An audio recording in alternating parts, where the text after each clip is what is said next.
Smart people, dengerin ini. Pernah nggak sih, lo lihat batu aneh, item, berat, terus ada yang bilang, wah ini batu meteor. Langsung kepikiran, harganya berapa miliar kan? Gue juga. Batu meteor itu, simpelnya adalah serpihan benda luar angkasa, asteroid, komet, atau planetoid, yang selama di perjalanan neraka menembus atmosfer bumi, dan akhirnya mendarat di tanah kita. Ini bukan sekadar batu biasa, ini potongan sejarah alam semesta yang bisa lo pegang. Umurnya bisa miliaran tahun, jauh lebih tua dari apapun yang ada di bumi ini. Coba bayangin, benda yang udah ngelayang di kegelapan abadi sekarang ada di depan mata lo. Keren kan? Tapi disinilah masalahnya dimulai. Karena nilainya yang fantastis dan ceritanya yang eksotis, banyak banget orang yang coba-coba bikin tiruannya. Orang awam, bahkan kolektor pemula, sering banget ketipu. Batuan terestrial biasa, terak industri, atau bahkan besi tua sengaja dibentuk dan dioksidasi biar kelihatan kayak batu dari surga yang jatuh. Membedakan mana yang asli dan mana yang palsu itu butuh ilmu, butuh ketelitian. Ini bukan soal untung-untungan, ini soal pengetahuan. Kalau lo nggak ngerti, lo bukan cuma rugi duit, tapi lo juga kehilangan kesempatan buat punya artefak kosmik yang sesungguhnya. Makanya di video ini, gue Nen mau ngajak lo semua jadi lebih pinter. Kita bakal bedah tuntas jenis-jenis batu meteor yang paling umum, dan gimana cara paling dasar buat ngenalin keasliannya. Gue nggak mau lo semua jadi korban penipuan. Gue mau lo ngerti, lo paham, dan lo bisa menghargai benda-benda ini dengan benar. Jadi, siapin kopi lo, fokus, dan buka pikiran lo. Karena setelah ini, cara lo mandang batu di pinggir jalan mungkin nggak akan pernah sama lagi. Let's close the door, and open the universe. Oke, kita mulai dari yang paling umum, yang paling sering ditemuin. Namanya chondrite. Kenapa namanya gitu? Karena ciri utamanya adalah adanya chondrule. Ini istilah keren buat butiran-butiran kecil, kayak pasir yang dilebur jadi satu, yang bisa lo lihat di permukaannya kalau batu ini dipotong. Butiran ini adalah materi paling purba di tata surya kita, terbentuk bahkan sebelum planet-planet ada. Jadi kalau lo megang chondrite, lo itu secara harfiah lagi megang bahan dasar pembentuk bumi, Mars, Jupiter semuanya. Ini gila. Selain butiran itu, chondrite juga biasanya mengandung sepihan logam nikel besi. Jadi, kalau lo deketin magnet yang kuat, biasanya ada sedikit tarikan. Nggak sekuat meteor besi, tapi ada. Warnanya cenderung kusam, dari abu-abu sampai kecoklatan, dan seringkali punya kerak fusi tipis warna hitam di luarnya. Itu bekas dia kebakar pas masuk atmosfer. Jadi, gimana cara lo curiga kalau itu chondrite? Pertama, lihat teksturnya. Kalau dipotong, harusnya kelihatan ada butiran-butiran kecil itu. Kedua, coba tes pakai magnet. Harus ada reaksi, meskipun lemah. Kalau nggak ada reaksi sama sekali, kemungkinan besar itu cuma batu biasa. Ketiga, perhatiin beratnya. Batu meteor itu lebih padat dari batu bumi, jadi untuk ukuran yang sama, dia akan terasa lebih berat. Jangan ketipu sama batu item mengkilap doang. Banyak batu di bumi yang kayak gitu. Kuncinya ada di kombinasi tiga hal tadi. Butiran chondrule, kandungan logam yang bikin dia sedikit magnetis, dan densitasnya yang tinggi. Ini adalah checklist paling dasar sebelum lo mikir lebih jauh. Paham ya? Ini baru yang pertama.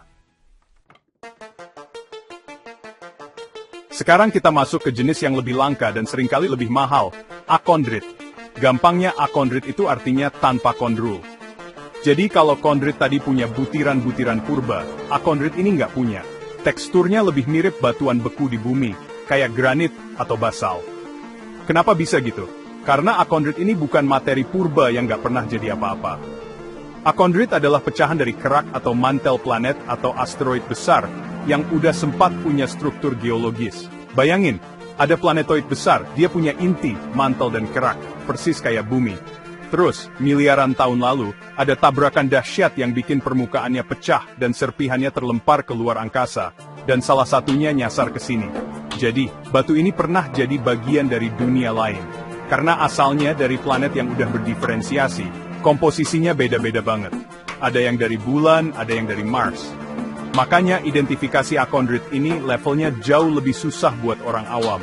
Dia seringkali nggak magnetis, karena kandungan besinya minim. Penampilannya juga bisa ngecoh banget, mirip banget sama batu-batu vulkanik di bumi. Satu-satunya ciri visual yang bisa jadi petunjuk awal adalah kerak fusi yang tipis dan kadang mengkilap. Tapi untuk mastiin ini achondrite asli, hampir mustahil tanpa analisis laboratorium. Jadi, kalau ada yang nawarin lo batu yang katanya dari Mars dan harganya murah, lo harus curiga 100%. Ini barang langka, butuh sertifikat, butuh pengujian kimia. Jangan modal percaya sama cerita doang. Nah, ini dia yang paling ikonik. Kalau orang awam bayangin batu meteor, biasanya yang muncul di kepala ya ini, besi meteor. Sesuai namanya, jenis ini hampir seluruhnya terdiri dari logam, terutama campuran besi dan nikel. Asalnya dari mana? Ini diyakini sebagai pecahan dari inti planetoid yang hancur.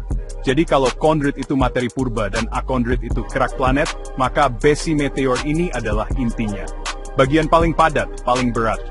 Ciri utamanya jelas, beratnya nggak masuk akal. Lo angkat batu ukuran kepalan tangan, rasanya bisa kayak ngangkat dumbbell kecil. Dan karena isinya besi nikel, dia sangat-sangat magnetis. Tempelin magnet, langsung nempel kuat. Nggak ada tawar-menawar. Tapi ciri yang paling bikin dia istimewa dan nggak bisa ditiru adalah sesuatu yang cuma bisa dilihat kalau batunya dipotong, dipoles, dan dietsa pakai larutan asam. Namanya pola Whitman-Stetton. Ini adalah pola garis-garis kristal logam yang saling bersilangan dengan sudut tertentu.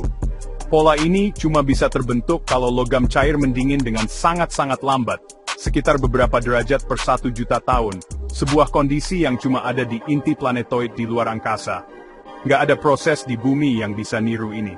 Jadi, kalau ada yang jual besi meteor tapi nggak bisa nunjukin pola ini, atau polanya aneh, kemungkinan besar itu cuma terak besi atau besi rongsokan. Pola Whitman-Stetton ini adalah sidik jari kosmiknya. Kalau besi meteor itu sangar dan maskulin, palasit ini adalah perhiasannya luar angkasa. Ini mungkin jenis meteorit yang paling indah secara visual. Bayangin, matriks logam besi nikel yang berkilauan, tapi di dalamnya tertanam kristal-kristal olivin.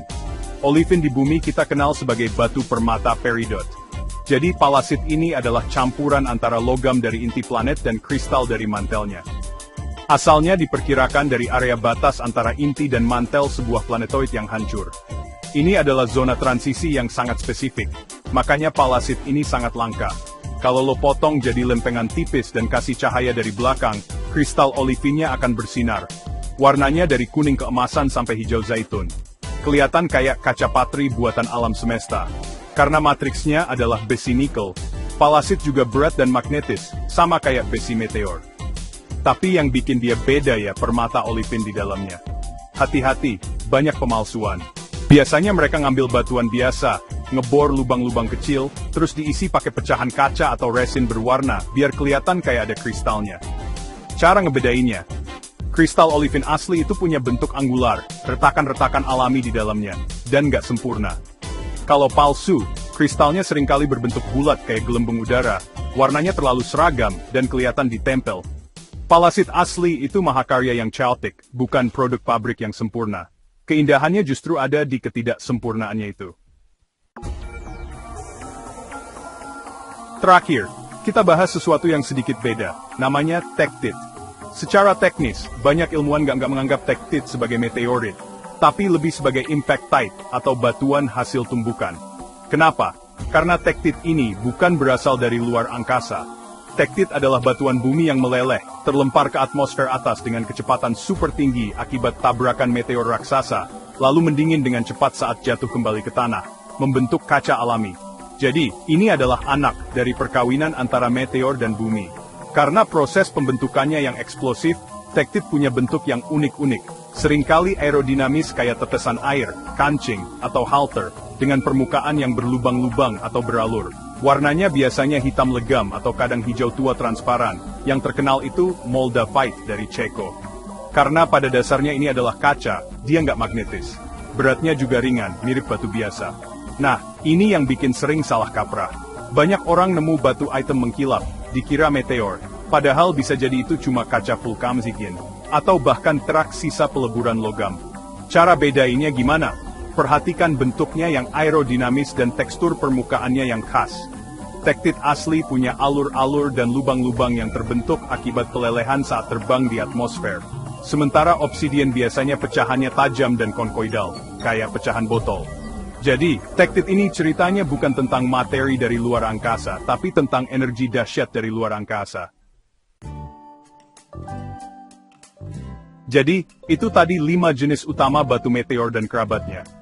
Dari kondrit yang purba, akondrit si potongan planet, besi meteor yang punya sidik jari kosmik, palasit si permata angkasa, sampai tektit si kaca hasil tabrakan. Masing-masing punya cerita, ciri, dan KTP-nya sendiri. Poin gue di sini adalah, dunia batu meteor itu menarik, tapi juga penuh jebakan. Jangan pernah tergiur harga murah untuk barang yang seharusnya mahal. Jangan gampang percaya sama cerita penjual tanpa bukti.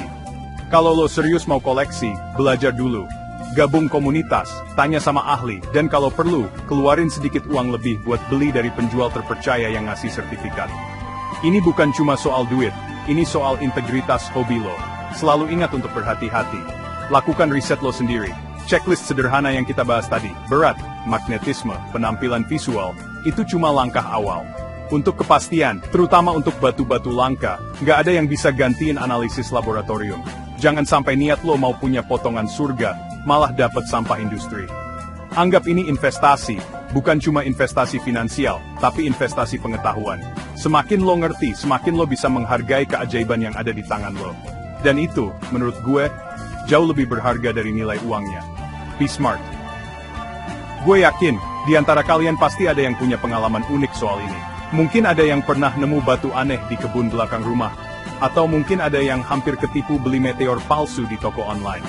Apapun cerita lo, coba deh share di kolom komentar di bawah. Kita diskusi, kita tukar pengalaman, biar kita semua bisa sama-sama belajar dan jadi lebih pinter.